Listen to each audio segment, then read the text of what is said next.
Swarnandhra 2047 vision సాకారమే లక్ష్యంగా 175 నియోజకవర్గాల action plan యూనిట్లను ముఖ్యమంత్రి చంద్రబాబు వర్చువల్ గా ప్రారంభించారు. నియోజకవర్గ స్థాయిలో ఎమ్మెల్యేలకు ఇప్పటివరకు ప్రభుత్వ కార్యాలయం లేదని, ఇప్పుడు విజన్ యాక్షన్ ప్లాన్ యూనిట్ల ఏర్పాటుతో కొత్త చరిత్ర సృష్టిస్తున్నామని సీఎం చెప్పారు.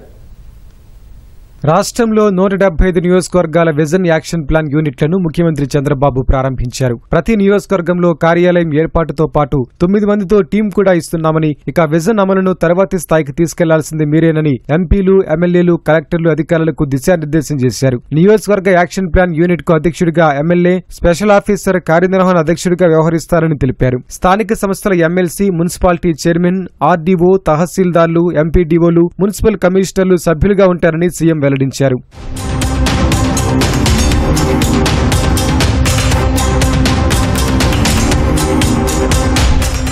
రాష్ట్ర, జిల్లా, నియోజకవర్గ సచివాలయ స్థాయిలో విజన్ అమలు ఉంటుందని సీఎం తెలిపారు. హెల్తీ, వెల్తీ, హ్యాపీ రాష్ట్రంగా ఉండాలనేది అంతిమ లక్ష్యమన్నారు. ప్రతి నియోజకవర్గంలో ఎంఎస్ఎంఈ పార్క్, అమరావతిలో రతన్ టాటా హబ్లు ఏర్పాటు చేస్తున్నట్లు చెప్పారు. ఆగస్టు 15 కల్లా 15 లక్షల బంగారు కుటుంబాలను మార్గదర్శులు దత్తత తీసుకునేలా ప్రయత్నం చేస్తున్నట్లు సీఎం తెలిపారు. మనం ఒక నమ్మకాన్ని ఇచ్చాం, ఒక భరోసా ఇచ్చాం, ఒక కాన్ఫిడెన్స్ ఇచ్చాం. ఏదైతే విధ్వంసం నుంచి మళ్లీ రాష్ట్రాన్ని పునర్నిర్మాణం చేస్తామని చెప్పాం. శాయశక్తులా పనిచేస్తున్నాం. ఇబ్బందులున్నాయి, కేంద్ర సహకారం తీసుకుంటున్నాం, కొంతవరకు హెల్ప్ చేస్తున్నారు. మనం కష్టపడుతున్నాం, క్రియేటివ్గా ఆలోచిస్తున్నాం. అదే సమయంలో ఎక్కడికక్కడ వీలైతే తీసుకొచ్చి మనం చెప్పిన మాట నిలబెట్టుకోవడానికి అప్పులు చేసి కానీ, లేకపోతే మనం ఏం చేయాలో అన్ని విధాలా చేసి మనకుండే నిధులన్నీ కూడా సమీకరించి ఒక పక్క సంక్షేమం, ఒక పక్క అభివృద్ధి, మళ్ళీ దీన్ని ఏ విధంగా సైకిల్ ముందు తీసుకుపోతూ మన కార్యక్రమాలు చేపడుతున్నాం. 1 ఇయర్లోనే స్వర్ణాంధ్ర విజన్ని రియాలిటీ తీసుకుపోవడం కోసం యూనిట్స్ అన్ని ప్రారంభించాలనుకున్నాం. అన్ని యూనిట్స్ ప్రారంభించాం. ఇప్పుడు దీన్ని నెక్స్ట్ లెవెల్కి తీసుకుపోయే బాధ్యత మీ అందరిపైన ఉంది.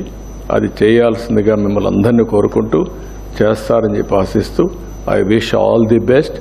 12వ తారీఖున మనం మీటింగ్ పెట్టుకొని ఇవన్నీ ప్రజెంటేషన్లు ఏమి జరిగాయి అవన్నీ మీ ముందర పెడతాను. ఎక్కడెక్కడ గ్యాప్ ఏరియాలు ఉన్నా కూడా మీకు చెప్తాను. ఎవరు బాగా చేశారు కూడా మీ ముందర పెడతాం.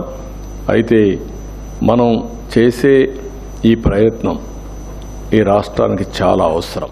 వ్యవసాయం, పాడి, మత్స్య, హార్టికల్చర్, పరిశ్రమలు, వాణిజ్యం, లాజిస్టిక్స్, సేవల రంగం, ఐటీ, ఆరోగ్యం, వైద్య సౌకర్యాలు, విద్య, నైపుణ్యాభివృద్ధి, పర్యావరణం, సహజ వనరుల పరిరక్షణ, మౌలిక వసతులు, రోడ్లు, నీటి పథకాలు, ఇల్లు, పట్టణాభివృద్ధి, గ్రామాభివృద్ధి, పాలనా సామర్థ్యం, డిజిటల్ గవర్నెన్స్, ఇలా 10 రంగాలను ప్రధానంగా అభివృద్ధి చేయాలని ముఖ్యమంత్రి లక్ష్యంగా నిర్దేశించారు. 93 కేంద్ర ప్రాయోజిత పథకాల్లో తిరిగి 78 ప్రాజెక్టులను పునరుద్ధరించామన్నారు.